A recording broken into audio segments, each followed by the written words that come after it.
All right, welcome to a Friday night. I think there are 13 days to go until the baseball season. So I know everyone's excited. At least those baseball fans in my generation are excited. I know a lot of the younger generation of fans, they're excited about the World Baseball Classic, and that's great. We talked about that the other day and some of the controversy surrounding that. And again, if you love it, awesome. It's just not obviously what fans of my generation grew up watching. And so it's not something that's going to excite us. To me, it's an exhibition. It's not like the Olympics to me. The Olympics is a much bigger, grander thing, whether it's hockey. I mean, it's tough to follow that. Certainly if you're baseball, it's a tough act to follow when the US hockey team wins and then a few weeks later you have the World Baseball Classic. But across the world, I think it's a much bigger thing than it is to a lot of people here. Even though I know the ratings are great, still not my thing. I'm more interested in the real games that start in 13 days, and I think a lot of fans of my generation feel the same way. But let me know, leave me a comment, let me know what you think. My name is Rick, by the way. Thanks for joining. Today we're going to talk about 3 specific ways where broadcasting baseball is so much better today than it was when I was a young buck coming up. Gosh, 30 years ago or so. Started broadcasting baseball in 1994 in the minor leagues. And so I'm going to talk about, well, there's probably a lot more reasons, but I'm just going to pick three reasons why it's so much better now to be jumping into the game, jumping into the booth, broadcasting baseball now than it was then. So I'm going to go over those 3 reasons. Just to let you know, coming up over the next week here on Sportscasters Club, a lot of cool things. A review of a great baseball book is going to be coming out, so you'll want to keep an eye out for that. I was just looking today. Did you see that the Aaron Judge baseball card sold? You probably missed your chance. You could have picked it up for a few extra bucks you got lying around. It sold for, what was it, $5.2 million? Some people will say, oh my goodness, that's egregious. How can a baseball card sell for $5.2 million? I grew up in a day when we loved baseball cards. It was awesome. We loved playing baseball, playing wiffle ball, collecting baseball cards. That's what I grew up doing. And everyone talked about the legendary Honus Wagner card, and they talked about the Mickey Mantle cards. And for us, if we opened a pack and we got a Dwight Gooden rookie, we were amazed, or a Darryl Strawberry, or a Roger Clemens, or a Mark McGwire, that Team USA card. It was Topps, it was Donruss, it was Fleer, it was Bowman. Baseball cards were awesome back then in the 80s, the 90s. It was just a golden time, and it was affordable for people, and it was exciting. And I mean, a lot of you, if you're a baseball fan, your childhood, you can track your childhood thinking about baseball cards. You can think, oh, I remember where I was when I got the Wade Boggs, or I remember where I was when I opened up that Cecil Fielder, or that Cecil Cooper, or that Wayne Tollison card. Baseball card. In fact, a little Wayne Tollison right here. The Wayne Tollison. See that? Wayne Tollison. You just haven't had a Friday night until you see Wayne Tollison. But anyway, I saw that the Judge card sold for $5.1 million. That makes it the 3rd card in the modern era. It's a 1 of 1. 3rd card in the modern era to sell for more than $3 million. The other 2 are Mike Trout and Ohtani. And some people say, oh, that's so egregious. More power to them. If that's what does it for you, instead of artwork, if you collect Otani cards or you collect Judge cards for $5 million, awesome. Awesome. But that's not what we're here to talk about today. Just wanted to set the table with that. We're going to talk about the three, and just the first three that I thought of as I went live here tonight. 3 reasons why baseball broadcasting is so much better now than it was in days gone by. And if you're joining us here, leave a comment. Let me know where you're from. If you're watching the replay, make sure to subscribe so you always see our videos here on Sportscasters Club. But I mentioned I began my career in 1994. And it was a magical time in certainly my life and my broadcasting career when I first went on the air broadcasting professional baseball. But here are 3 reasons why it's so much better now. So much better. Okay. The first reason I'm going to talk about is maybe not one you've thought of, but if you've ever broadcast, you have thought about this. And that is the equipment. When I was broadcasting back in the 90s, our equipment was massive and it was heavy, and you had to lug this equipment from stadium to stadium onto the team bus, and it was such a hassle. I can remember times when the game would end and we'd had this huge suitcase to pack up all the equipment, the headsets, the microphones. Not only do we have to pack it up and put it together, but we had to go out there and take the crowd mic and tape it out on the stadium and tape it out so it would overhang the grandstand to get a good, clean crack of the bat and ambient crowd mic sound. And we would duct tape it. Duct tape was our friend. And then we'd set up the headsets and plug them in, and the phone line. It would travel. At the time, we broadcast over a phone line. And so there was so much that we had to put together, the equipment. And then when the game ended, let's say the team was in a hurry and they had a long road trip and they were getting on the team bus and they were heading to the next town. We would have to do our post-game show, wrap that up, and then pack that equipment as quickly as we could so we could pick up that suitcase and run. And I can remember times running to the team bus and lugging this big, huge suitcase that must have weighed 50 pounds. If I was getting on an airplane, they would have charged me extra because I was over the limit. But I can remember running to that bus and just getting there in time, hauling this huge thing. And I had my own personal backpack. So the equipment is one area that it's changed so much. I noticed that back when I went to Fordham University when I was the sports director there in 2017. Our broadcasters had a little terminal, a little console, and everything plugged in neatly, the headsets. It was all nice and done in a little case, not this big, huge suitcase where it looked like I was going on this long trip.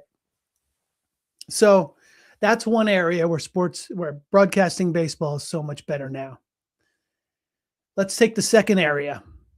The second area, I'm going to call this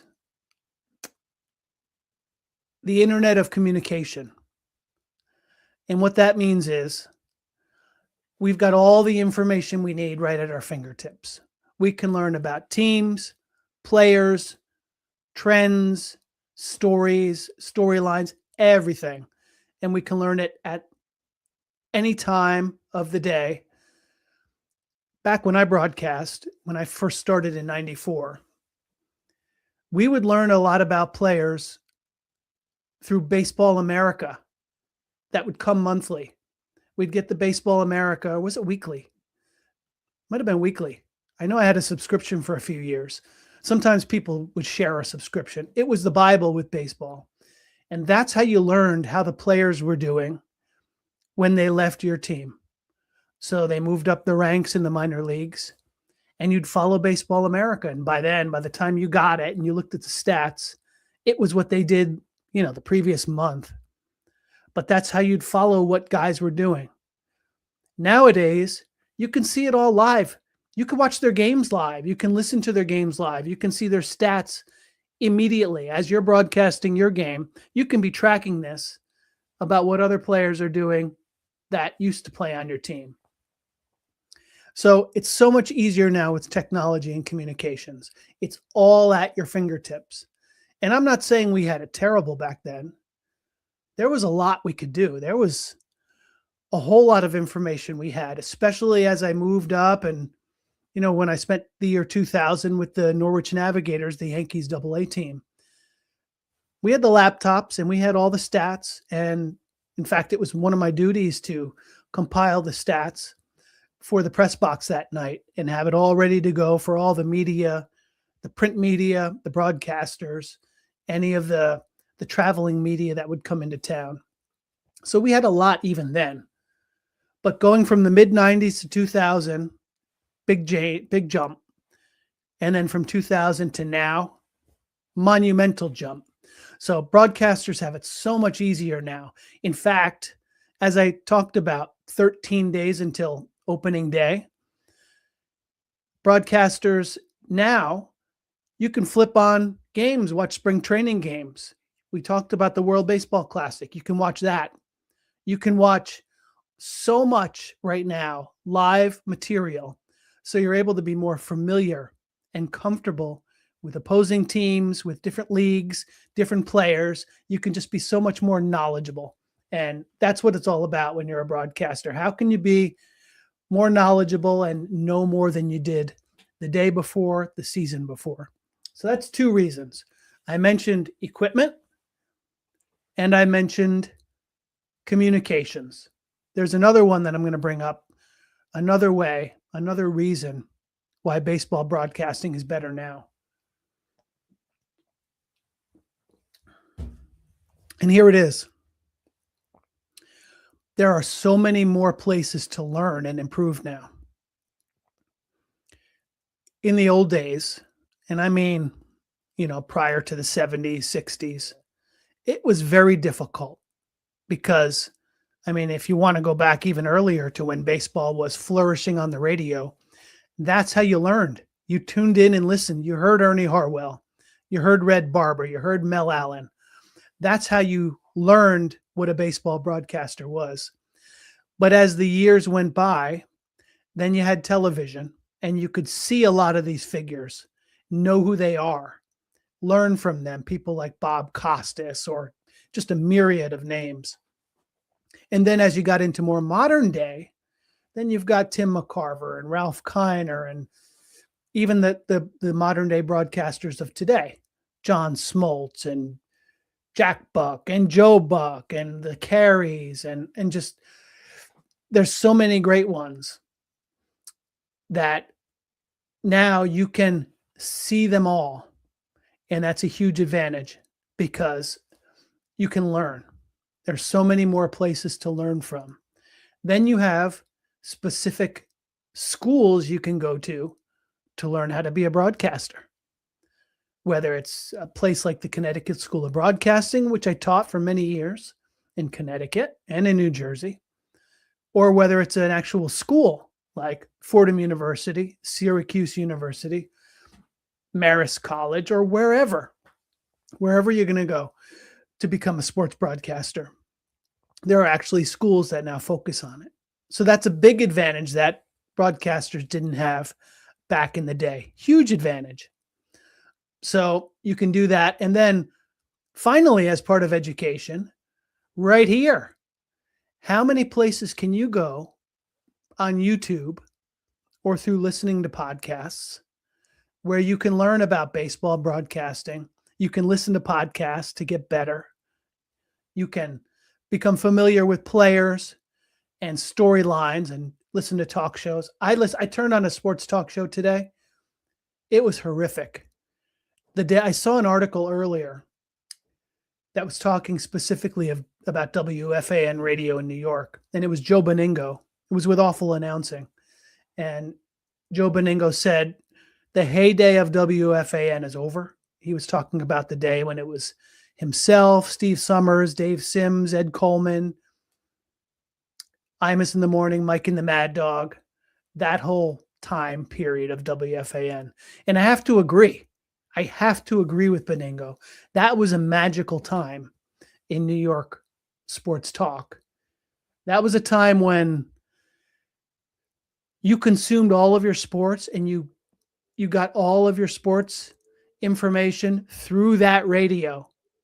It all came through that radio, through one of those people I just mentioned, or some of the others that were on, obviously. But it was a magical time, and it was all sports. All sports. I remember when WFAN started in New York. All sports radio station. Unbelievable. Now you turn on sports radio in general. I'm not picking out anybody in particular, but now it's all about attitude. It's all about trying to be a shock jock, trying to get a reaction, trying to have a hot take. And I understand they're going for that 18 or 20-year-old male listener or viewer. But obviously, at the same time, they're tossing away the 40, 50, 60-year-old fan who doesn't want to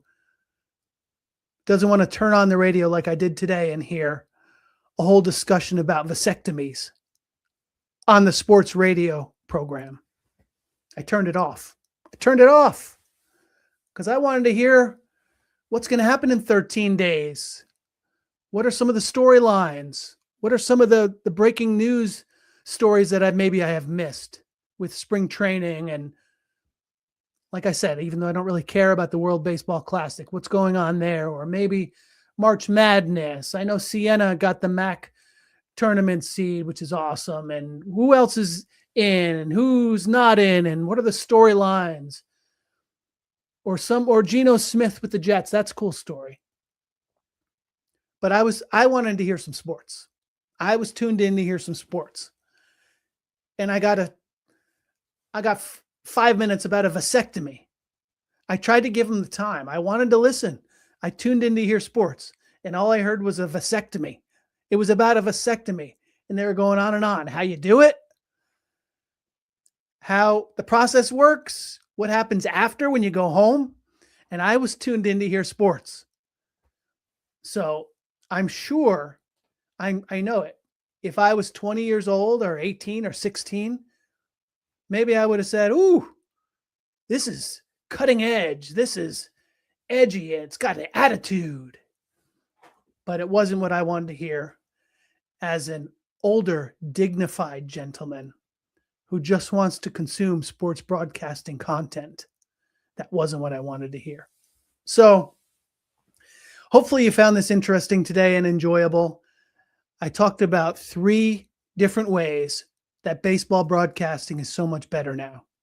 Number 1, first way it was better is the equipment is so much better, easier, more high-tech, lighter, more compact, just better.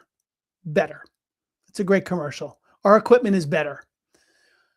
Second part of baseball broadcasting that's better is the communication environment, the information communication through the internet, through all the technology that we have.